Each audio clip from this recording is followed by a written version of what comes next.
ఓం గం గణపతే నమః శ్రీమాత్రే నమః శ్రీ వారాహిదేవి నమో నమః. Welcome to our YouTube channel Chagantipati talks. Guru Charitra 6వ అధ్యాయము. శ్రీ గణేశాయ నమః, శ్రీ సరస్వతి నమః, శ్రీ గురుభ్యో నమః.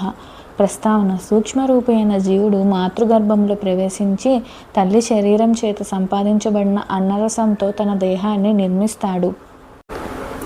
తర్వాత దానిని కేంద్రంగా తీసుకొని తన జీవితాన్ని సాగిస్తాడు. అలానే కేవలం చైతన్య స్వరూపుడైన పురుషుడు ప్రకృతి సహాయంతో ఈ సృష్టి రచన చేస్తాడు. అలా ఏర్పడిన మానవ దేహంలోని కొన్ని కీలక స్థానాలలో ప్రాణశక్తి ప్రత్యేకంగా కేంద్రీకృతమై ఉన్నట్లే ఈ భూమి మీద కూడా కొన్ని క్షేత్రాలు ప్రత్యేకమైన ఆధ్యాత్మిక శక్తి కేంద్రాలుగా ఏర్పడతాయి. వాటినే పుణ్యక్షేత్రాలు అంటాము. ఆయా శరీర కేంద్రాలలో రక్త కణాల ద్వారా శరీరగత ధాతువులన్నీ వాటి మాలిన్యాన్ని ప్రత్యజించి పవిత్రమైనట్లు భూమి మీద మానవాళి కూడా ఆ క్షేత్రాలను దర్శించి పవిత్రులవుతారు. నిరంతరం ఇట్టి క్రియ జరగడం వలన శరీరగత కేంద్రాలు కాలగతిని అనుసరించి మిగిలిన శరీరం అంతటిలాగా శిథిలమవుతూ ప్రాణశక్తి చేత మరలా పునరుజ్జీవం చేయబడుతుంది.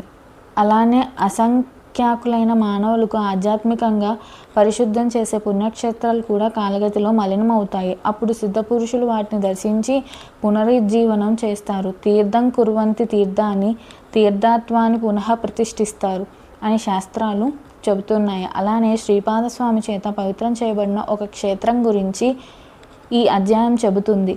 అటువంటి క్షేత్రం దర్శించినప్పుడు దానిని పునరుద్ధరించిన శ్రీపాదస్వామి యొక్క లీలను, ఆ క్షేత్రవాసాన్ని స్మరించాలి. అటువంటి అవతార పురుషుల్ని క్షేత్రంలో కొద్ది కాలం ఉన్నా అటు తర్వాత సూక్ష్మ రూపంలో వాళ్ళు ఎల్లప్పుడూ అక్కడే ఉంటారని గుర్తుంచుకోవాలి. 6-7 అధ్యాయాలు ఈ విషయాన్నే వివరించాయి.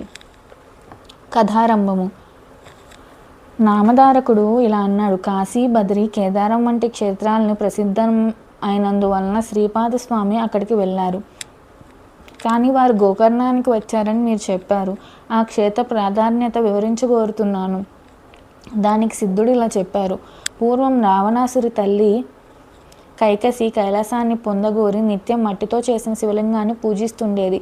బలగర్వితుడైన రావణుడు అది చూసి శంకరునితో కూడా కైలాస పర్వతాన్ని తెచ్చి తన తల్లికి సమర్పించాలనుకున్నాడు. అతను అక్కడకు వెళ్ళి తన శక్తినంతా ప్రయోగించి ఆ పర్వతాన్ని నెత్తికెత్తుకున్నాడు. అప్పుడు భూమి కంపించిపోయింది. లోకాలన్నీ అకాల ప్రళయంలో నశిస్తాయని తలచి అట్టి ఆపదను నివారించమని పార్వతీదేవి శివుణ్ణి ప్రార్థించింది. శివుడు రావణుని కైలాసం పర్వతం కింద అణిగిపోయేటట్లు త్రొక్కాడు. అప్పుడు రావణుడు ప్రాణాపాయంలో పడి దీనాతి దీనంగా శంకరుని ధ్యానించాడు. కరుణాసముద్రుడైన కైలాసపతి అతని ధ్యానానికి ప్రసన్నుడై రావణుని లేవనెత్తాడు. అప్పుడు రావణుడు రాగయుక్తంగా సుస్వరంగా మధురగానం చేశాడు. మనోహరమైన అతని గానానికి ప్రీతి చెందిన శంకరుడు అతని వరని కోరుకోమన్నాడు. అప్పుడు నా రాక్షసరాజు: దేవా, బంగారంతో చేయబడిన నా లంకాపురం వంటిది ఇంకెవరికి లభించేది కాదు. సాక్షాత్తు లక్ష్మీదేవియే నాకు దాసి, చతుర్ముఖుడైన బ్రహ్మే నా జ్యోతిష్కుడు, యమధర్మరాజు నాకు సేవకుడు, సర్వదేవతలు నా పరిచారకులు.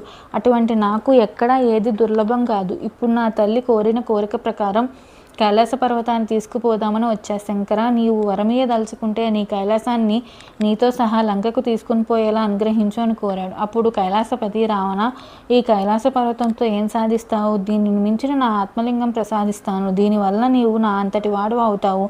నీ లంకా నగరమే కైలాసం అంతటి శ్రేష్టమవుతుందని అతనికి ఆత్మలింగం అనుగ్రహించాడు. దానిని తీసుకొని సంతోషంతో రావణుడు లంకకు బయలుదేరాడు. ఇదంతా చూసిన నారదుడు ఈ వృత్తాంతం బ్రహ్మకు, విష్ణువుకు విన్నవించాడు. ఆ ముగ్గురు శివుని దగ్గరికి వెళ్ళి: ఎంత పని చేశావు? రావణుడికి ఆత్మలింగం ఎందుకు ఇచ్చావు? సర్వప్రాణికోటికి కంటకప్రాయుడు, లోకభయంకరుడు అయిన రావణుడు నీ అంతటి వాడి కావడం తగునా అని వాపోయారు. అప్పుడు శంకరుడు అతనికి గానానికి పరవశించి ఆత్మలింగం ఇచ్చాను. వాడిప్పటికి ఇంకా లంకకు చేరి ఉండడు. ఉపాయం ఆలోచించు అని విష్ణువుతో చెప్పాడు. అది విని శ్రీహరి దుర్మార్గుని మోసంతోనే జయించి ఎలాగైనా ఆత్మలింగాన్ని ఛేదించుకోమని నారదుని, గణపతిని ప్రేరేపించాడు. అప్పుడు దేవర్షి అయిన నారదుడు మనోవేగంతో రావణుని వద్దకు పోయి: రావణ, ఎక్కడి నుండి వస్తున్నావు, ఎక్కడికి పోతున్నావు అన్నాడు. రావణుడు శివుని ప్రసన్నం చేసుకుని ఆత్మలింగాన్ని పొంది లంకకు పోతున్నాను అని దానిని చూపించాడు. రావణుని మాటలను ఏమార్చాలని నారదుడు: రావణ, పూర్వం ఒక భయంకరమైన జంతువు అడవి దున్నలనన్నిటినీ చంపుతుండేది. త్రిమూర్తులు దాన్ని వేటాడి సంహరించి దాని కొమ్ములతో నుంచి తలా ఒక లింగం తీసుకున్నారు. ఆ లింగాల్లోనే వారు తమ ఆత్మలింగాలుగా భావించారు. ఈ లింగం తత్సంబంధమైనదే కాబోలు. ఈ శివలింగం ఎంతో పవిత్రమైనది, సాక్షాత్తు శివ సాయుధ్యం ప్రసాదింపగలదని దాని ప్రభావం వివరించబోయాడు. రావణుడు, మహర్షి, దీని ప్రభావం వినడానికి నాకు ఇప్పుడు తీరక లేదు, తొందరగా వెళ్ళాలి అన్నాడు. ఆ దేవర్షి, రావణ, సంధ్యా సమయం దాటిపోతున్నది, నీవేళ వెళ్తావు అని అక్కడే కూర్చున్నాడు. ఇంతలో ఒక బ్రహ్మచారి వేషంలో గణపతికి అక్కడ వచ్చాడు. అతనిని చూసి రావణుడు, నీవెవరు, ఎవరు పిల్లవాడు, ఎక్కడికి పోతున్నావు అని అడిగాడు. ఆ బ్రహ్మచారి, నేను ఉమాశంకరుల పుత్రుణ్ణి, నన్ను పోనీవు, నిన్ను చూస్తే నాకు భయం వేస్తుంది అన్నాడు. అప్పుడు రావణుడు, ఓ బ్రహ్మచారి, నేను సందవార్చుకొని వచ్చే వరకు ఈ స్ఫులింగాన్ని పట్టుకో, నాకు ఈ సహాయం చేస్తే నీకు సువర్ణమయమైన నా లంకాపట్నం చూపిస్తాను, నీకు ఇష్టమైతే అక్కడే హాయిగా ఉండవచ్చు అన్నాడు. అప్పుడు ఆ వటువు, అమ్మో, ఇంత బరువైన శివలింగాన్ని నేను ఎంతసేపు మోయగలనా, అయినా రాక్షస నివాసం చేత భయంకరమైన ఆ లంకాపురికి నేను రాను బావు అన్నాడు. రావణుడు ఆ బ్రహ్మచారిని ప్రాధేయపడి శివుడిచ్చిన ఆత్మలింగాన్ని అతని చేతిలో పెట్టి సంధ్యోపాసనకై సమీపంలో సముద్రం వద్దకు బయలుదేరాడు. ఆ బ్రహ్మచారి, రావణ, దీనికి ఇక మోయలేనప్పుడు ఎలుగెత్తి 3 సార్లు పిలుస్తాను, అప్పుడు నీవు రాకపోతే దీన్ని ఇక్కడే స్థాపిస్తాను అన్నాడు. రావణుడు పక్కకు వెళ్ళినది తడువుగా గణపతి అతన్ని 3 సార్లు పిలిచి అతడు రాని కారణంగా స్వర్గంలోని దేవతలందరూ చూస్తుండగా హరిని ధ్యానించి ఆ లింగాన్ని భూస్థాపితం చేశాడు. తర్వాత రావణుడు తిరిగి వచ్చి పట్టరాని కోపంతో లింగాన్ని పెకలింప చూశాడు. భూమి కంపించిందే కానీ ఆ లింగం కొంచెమైనా కదలలేదు. అందుకే దాన్ని మహాబలేశ్వర లింగం అని పేరు వచ్చింది. అది ఆవు చెవి ఆకారాన్ని పోల్చి ఉండడం వలన ఆ క్షేత్రానికి గోకర్ణం అని పేరు వచ్చింది నామధారక. దీనిని భూకైలాసం అనవచ్చు. అక్కడ శివుడు సపరివారంగా నివసిస్తాడు. అందుకే అది సజ్జనులందరికీ ఆశ్రయమైనది. అక్కడ దేవర్షులు కూడా నివసిస్తారు. ఆ క్షేత్రంలో దేవర్షులు, రాక్షసులు, మానవులు, చివరకు పశుపక్షాదులు కూడా శివుని అనుగ్రహం వలన తమ అభిష్టాలు పొందారు. అంత పవిత్రమైన క్షేత్రం వేరొకటి లేదు. 6వ అధ్యాయం సంపూర్ణం. శ్రీ దత్తాయ గురవే నమః. శ్రీ శ్రీపాద శ్రీవల్లభాయ నమః. శ్రీ నృసింహ సరస్వత్యై నమో నమః. Please subscribe our channel. Thank you.